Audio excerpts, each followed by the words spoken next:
fuck, dude? They faded me to my fucking liver.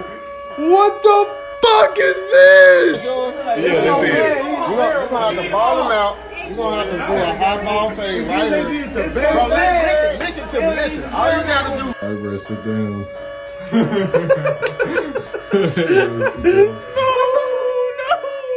Get back! Damn! I can fix you, bro. I can fix you.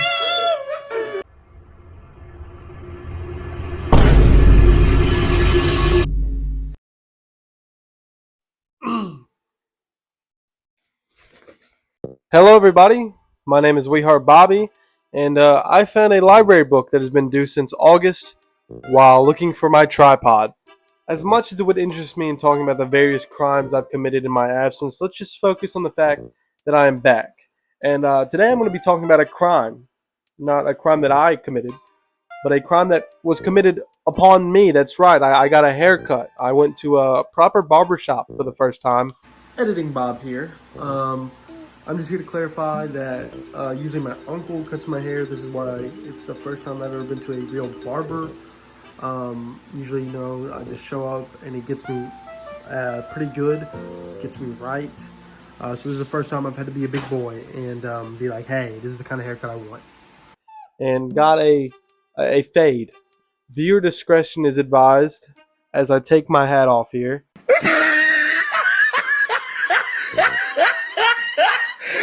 Look at the top of his head.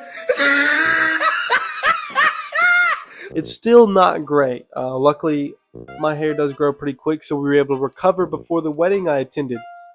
Yes, that's right. I went to a wedding with this eyesore on top of my head.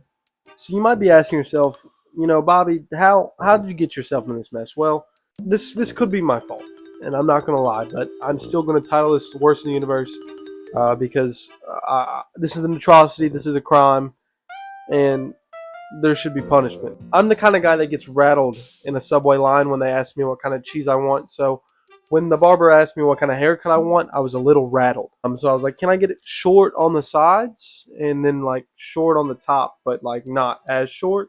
She was like, whoa, it's like a fade? And I was like, yeah, you know, a fade. Not that.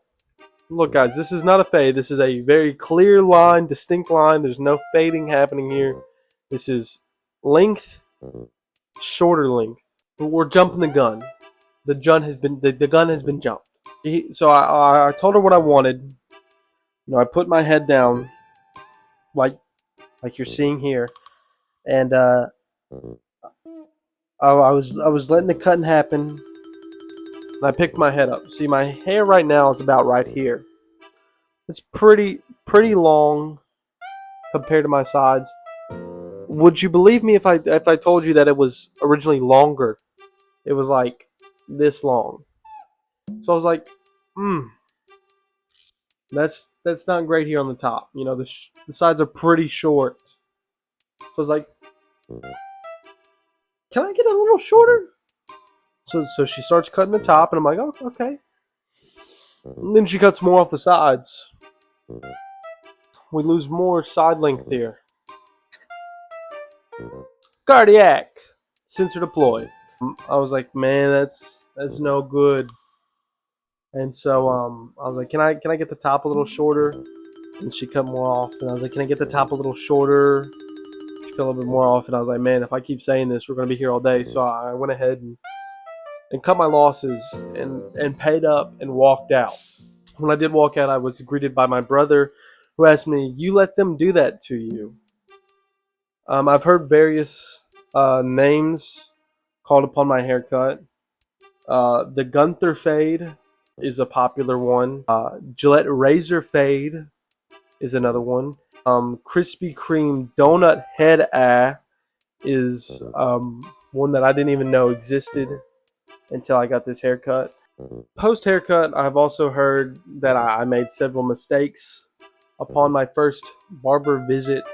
One was not having a picture. One was not having a clear haircut idea and plan. And looking back on it, you know, like I said, I get rattled in the subway line, guys. when you ask me what kind of haircut I want and I'm not really thinking about it, I get rattled. So, but alas, here we are. My various decisions have led me to this very moment, and I just want to say I can feel God in this barbershop today. Do you guys think that this haircut was my fault? Let me know in the comments, guys. This is my official return video. I will see you guys when it has been officially a year since my library book has been due. You can catch me on my new podcast coming out, Public Luncheon, with me and Jimmy LaPriest, over on my second channel, Bobby the Heart Patient. And maybe I'll make another YouTube video this year. Thank you guys for watching. This has been Jinxie, and I'll see you guys in the next one. Still videoing? Yeah. Let me talk to the crowd here. That's why you don't drink and smoke, kids. God, no. Oh, God.